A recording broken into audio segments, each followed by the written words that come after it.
MRC n'est pas le seul parti du changement. Ce n'est pas le parti qui a créé le changement. Il ne devrait donc pas être présenté comme l'ennemi à abattre. Le MRC n'est que parti qui empêche de tourner en rond. Comme l'était déjà l'UPC avec les Oum Nobel, les Félix Moumier, les consorts, les Ernest Wandji. Le MRC arrive à la place où était le SDF lorsque Fondi voulait encore ou faisait encore rêver le peuple avec des slogans qui ragaillaient les populations, qui mobilisaient des foules. Il n'avait pas besoin des médias nationaux, internationaux ou même des réseaux sociaux. Mais le peuple se reconnaissait par son discours. Le peuple rêvait. Parce que ce peuple-là voyait déjà que rien n'allait. Mais Fondi, avec le temps, a fini par aller se mettre sur la table des grands pour partager quelques petites galettes.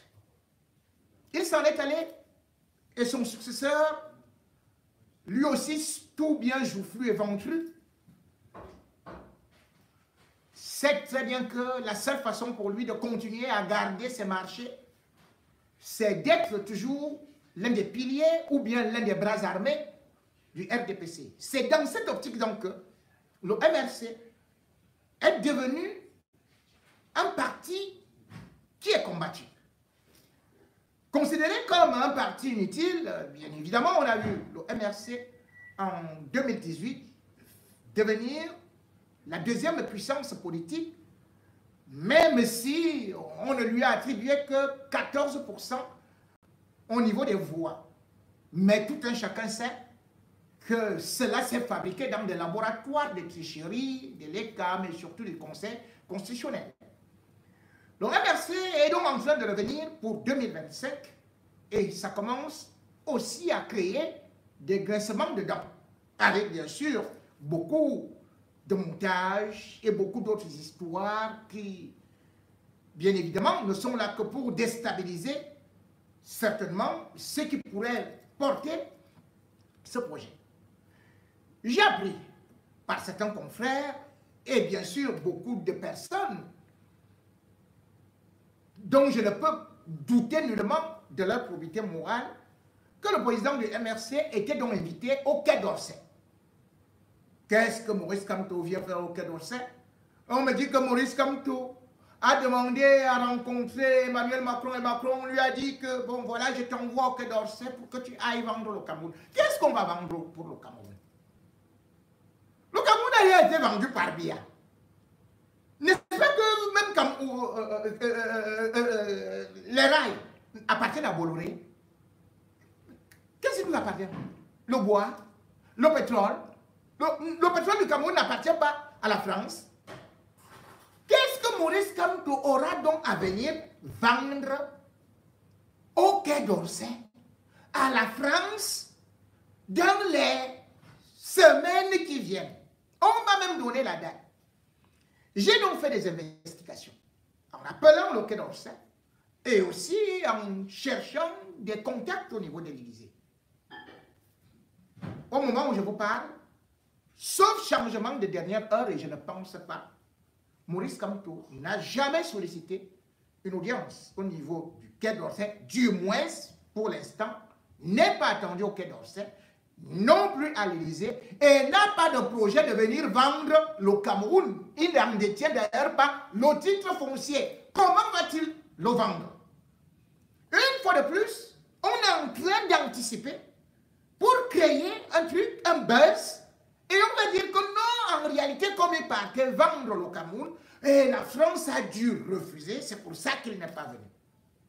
Vous vous souvenez, bien évidemment, qu'en 2021, on avait créé, monté de toutes pièces, une histoire aussi rocambolesque, lorsque le 3 juillet, la diaspora avait décidé d'organiser une marche contre le régime Biya. Et ça devait se tenir à la place de la République. Mais entre-temps, qu'est-ce qu'on avait dit? Les journaux, payés par le régime Biya, pour distiller les fake news, avaient savamment orchestré une histoire de telle sorte que cette histoire aussi a été valorisée par Africa Intelligence, c'est-à-dire un journal français, qui disait justement que Maurice Kamto n'a pas obtenu de visa pour venir en France où il devait assister à une marche de l'opposition. Cette histoire était fausse, puisque d'ailleurs, la cellule de communication du MRC, par le truchement de M. Ateba, avait fait croire que Maurice Kamto n'a jamais eu l'idée de venir en France marcher, que ce soit au Trocadéro ou que ce soit à la place de la République, dans la mesure où son parti, le MRC, est reconnu au Cameroun. Et c'est au Cameroun que lui, il cherche le pouvoir. Et que s'il fallait organiser une marche, ce serait au Cameroun, mais qu'il n'a rien à voir avec la marche de la diaspora qui devait se tenir à la place de la République. Mais par contre, il avait dit qu'il soutenait toutes les initiatives citoyennes, patriotiques, qui voulaient l'instauration ou plutôt la revalorisation de la démocratie au Cameroun. Ces propos avaient également été déformés. Déjà, on a raillé, et pourtant, il fallait plutôt savoir que c'est une information qui avait été détournée. Pourquoi? Parce que Maurice Kamto avait été invité à Mantes-la-Jolie. Nous sommes en plein Covid. Et c'était au mois de juin. Il ne pouvait donc pas venir parce qu'à cette période-là, il y avait des restrictions qui ne concernaient pas seulement Maurice Kamto, mais qui concernaient, c'est-à-dire que c'était la réglementation en France. Mais on a sauté l'affaire de Mantes-la-Jolie pour venir maintenant dire que c'est Maurice Kamto qui est en train de faire venir, la France ne veut plus de Maurice Kamto qui est un terroriste parce que c'est lui qui finance la base, c'est lui qui finance ceci et cela, les casses des ambassades, c'est lui qui fait ceci. Voilà comment on monte. Quelqu'un qui a travaillé pour Bakassi, quelqu'un qui a été ministre de la République, on dit que c'est lui le grand terroriste. On dit que c'est lui qui veut vendre le pays. Un pays qui a déjà été vendu. Voilà comment est-ce qu'on a recommencé maintenant avec cette histoire, parce qu'on sait actuellement que beaucoup d'Africains sont en train de rejeter la France. Maintenant, on va montrer que c'est Maurice Kamto qui vient signer les pactes avec la France. Comme ça, on le jette donc en pâture, dans la gueule des loups, et il devient l'ennemi public. Parce que voilà l'homme qui vient vendre. Le Cameroun, si beau de Paul Biya, le Cameroun avec les belles routes de Paul Biya, le Cameroun qui a déjà vendu son fer aux Chinois, le Cameroun qui a déjà vendu son manganèse, qui vend son diamant. On dit maintenant que Maurice Kamto, lui, il vient de vendre quoi? Il va vendre quoi? Le palais de Tizi, qui, faut-il le dire, même les WC ne sont pas entretenus, les murs se cassent, les ceci et cela, les moquettes sont vieilles. C'est ça que Maurice Kamto va vendre. Comment ça? Parce que ceci était juste pour que je démontre le plan diabolique qui est actuellement fait, parce que le régime Biya a vécu par la diabolisation et par la tribalisation. J'ai dit aujourd'hui, certains sont au Grand Nord et disent que le pouvoir doit revenir au Grand Nord. Et subitement, ils disent que oh, le seul problème, c'est tout le monde sauf un Bamileke au pouvoir. Le pouvoir n'appartient pas à une ethnie, à une tribu. Et ce n'est pas parce qu'on aurait choisi un nordiste que tous les 10 millions de nordistes, comme l'autre là en train de dire, vont devenir président de la République. Aïe, tu as travaillé à Yaoundé avec les autres tribus. Quel est votre problème aujourd'hui? Au lieu de combattre ces gens qui sont là, qui pillent, qui ont tué vos frères, combien de nordistes ont été tués? Quand aujourd'hui vous partez dans des mosquées pour Bamileke. Je suis au courant. Et certains sont dans les groupes avec moi. Vous n'avez pas honte? Paul Biya a massacré les nordistes. Paul Biya a abandonné la dépouille d'Aïdjo et de son épouse au Sénégal. Mais votre problème n'est pas Paul Biya. Votre problème, c'est déjà Maurice Kamto, c'est déjà le Bamileke. Hey! C'est quand même terrible. C'est terrible. Ce n'est pas de la méchanceté, ça. Ou bien, vous ne voulez pas regarder. Les cavaliers de Djibril qui sont là. C'est des ministres qui sont depuis là, qui font les Ahmad Wali. Ils vous ont aidé avec quoi? Ils n'ont pas participé dans la mangeoire. Et même si vous parlez de certains Bamileke, est-ce que lorsque même vous voyez qui finance le RDPC, ce n'est pas les Bamileke? Comment vous pouvez donc dire ça? Vous ne pouvez pas dire 11 millions que c'est nous qui allons arriver au pouvoir, non. Aucune région ou une partie du Cameroun n'est pas arrivée seule au pouvoir. Vous mentez. Vous voulez arriver au pouvoir, eh bien vous devez dealer avec toutes les autres ethnies. C'est notre pays à nous tous. C'est notre gâteau à nous tous. Ce n'est pas que, oh, on a donné au sud-est, on reprend au nord. Mais et ceux qui sont donc à l'extrême nord, et ceux qui sont donc au sud-ouest, et ceux qui sont donc au nord-ouest, et ceux qui sont donc à l'est, et ceux qui sont au littoral, qu'est-ce qu'on va en faire? Donc, Cameroun, ce n'est pas un jeu de ping-pong. Que après tel, c'est tel. Après, tu me renvoies. Après, tu... Mais c'est quoi?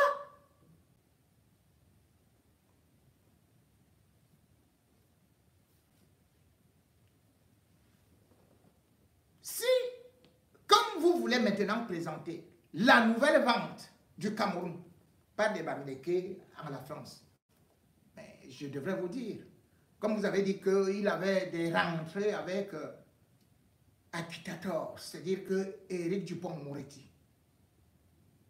Mais je crois que chaque Camerounais sait que Maurice Kamto est venu en France. Depuis que Éric Moretti a été nommé ministre en 2020, est-ce que vous l'avez même vu encore avec Maurice Kamto? Éric Moretti est au Cameroun, l'avocat de Maurice Kamto. Quand Kamto avait été arrêté pour les marches blanches avec les gens du MRC. Il était là en mars 2019. Et c'est lui qui, le 15, lors d'une conférence de presse, avait dit qu'il lui n'est pas venu pour dépendre sur le plan seulement de la barre, aller à la barre pour Maurice Kamto. Il sait que c'est un problème politique. Et il demande à Paul Biya de dialoguer avec Maurice Kamto. Et par la suite, bien évidemment, on sait que par l'intervention de Emmanuel Macron, il ne l'a pas caché. C'est là où Maurice Kamto a été libéré. Maurice Kamto n'était pas à Kondengui et est parti voir Macron que libère-moi avant qu'il ne soit libéré. Non, ça ne s'est pas passé comme ça. Il était en prison. C'est Éric Moretti qui est venu. Après, on l'a libéré. Et Éric Moretti, bon, il est devenu ministre. Entre-temps, s'il était même si puissant que ça, est-ce que lui-même serait poursuivi actuellement par la Cour de justice de la République? N'a-t-il pas été mis en examen? Le ministre de la Justice, garde des Sceaux de la France, Éric Moretti, agitateur. Donc comment est-ce que c'est par lui que maintenant on va vendre le Cameroun? Lui-même, il est actuellement mis en examen. Et bien sûr, on a demandé un an de prison avec sursis pour un ministre de la Justice en fonction du jamais vu dans la Ve République. Au terme vrai, on peut donc constater que ici les ministres ne sont pas super puissants. Et ce n'est pas qu'il est parti voler. Hein. On dit que soupçon de prise d'intérêt illégal parce qu'il aurait voulu un peu se venger contre certains magistrats quand il était avocat. Voilà comment est-ce qu'il a été mis en examen. Vous imaginez ça?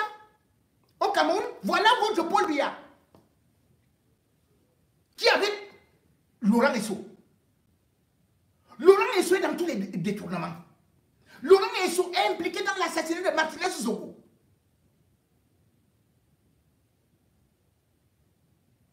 Est-ce que vous avez appris que Laurent Esso a même été seulement inquiété? Au moins là, la France montre que ce n'est pas vous seulement les petites magouilles qu'on fait au quartier.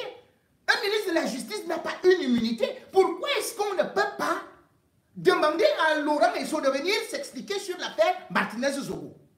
Vous préférez dire que non, c'est Maurice Kamto. C'est Maurice Kamto qui a tué Martinez Zogo. C'est le régime Kamto qui a volé les milliards pour la canne. C'est le régime Kamto qui a détourné le Covid, l'argent du Covid. Puis d'ailleurs, on vous avait dit seulement, survivol. Comme c'était l'argent de l'État du Cameroun, comme si c'était l'argent du gouvernement. Alors que ce sont les gars de la diaspora qui, avec leur magnanimité, ils ont voulu offrir quelque chose par rapport aux populations qui étaient abandonnées par le régime au Cameroun. Mais vous avez commencé à dire que, survivol, voleur et tout et tout et tout. Mais vous laissez les gens qui ont volé l'argent du Covid. Vous laissez les gens qui détournent des milliards, qui ont pris l'argent à la Sunara, qui ont pris l'argent chez Glencore. Et vous marchez partout maintenant, vous faites des groupes pour dire, nous devons bloquer la route à Maurice Kamto. Pour l'instant, même en France, il ne vient pas. Pourquoi? Parce que Maurice Kamto est en train de préparer une convention du 9 au 10. Est-ce qu'il y a des conventions au RDPC? Le président du parti est éternellement au pouvoir. Mais comme c'est arrivé chez Maurice Kamto, vous avez monté les Ndoki, vous avez monté ceci et cela, qu'il faut venir déstabiliser le MRC. Vous dites, oh, il n'y a pas de démocratie là-bas. Mais Paul Biya, il a confisqué le parti d'autrui depuis 39 ans. 39 ans qu'il a confisqué l'UNC, qui est devenu le RDPC.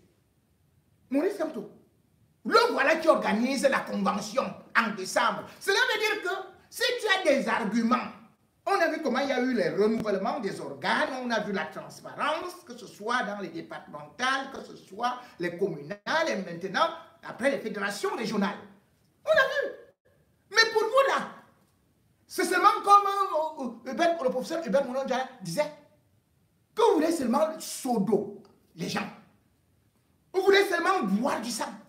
Ce n'est pas un parti politique, c'est un parti de malfrats. Et ceux qui s'accoquinent à ce parti-là et qui veulent voir ce pays, ce pouvoir se pérenniser, le peuple camerounais les combattra. On vous combattra. On n'acceptera pas ça. Que vous soyez toujours là, des buveurs de sang, dès que vous dites que non, c'est tel qui est notre problème. Un pays qui va à volo, vous cherchez à combattre les opposants au lieu de combattre le gouvernement. 10 millions de ceci, machin, tout et tout. Et vous faites votre politique dans les mosquées. C'est là qui vous envoie là-bas.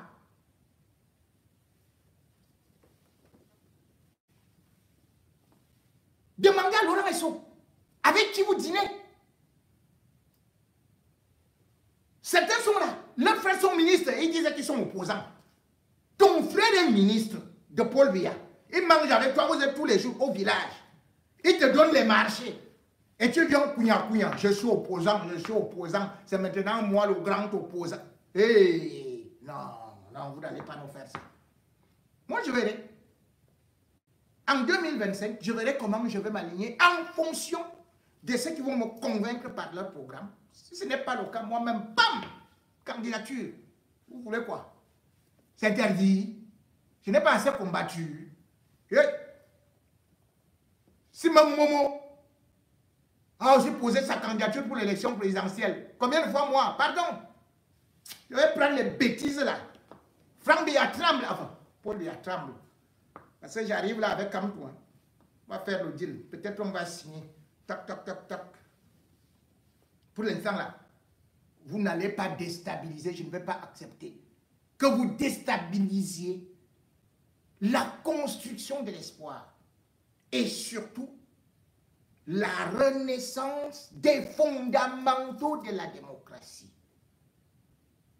Je ne voudrais pas que certains jeunes et certains corrompus du régime qui font semblant de vouloir du changement puissent profiter de nager en eau trouble pour mettre plutôt en difficulté la vraie opposition républicaine. Commencez à comprendre que les plans ont commencé à échouer, puisque même dans le régime, celui qu'on vous présentait comme le nouveau Messie, celui qui devait réincarner Paul Biya à la façon de Jésus-Christ qui est venu envoyé par le Père et qui est assis à la droite du Père et qui devait prendre le trône du Père. Regardez aujourd'hui que lui-même il a pris les Mapan. Où est Franck Biya? Voilà. La course vient de commencer.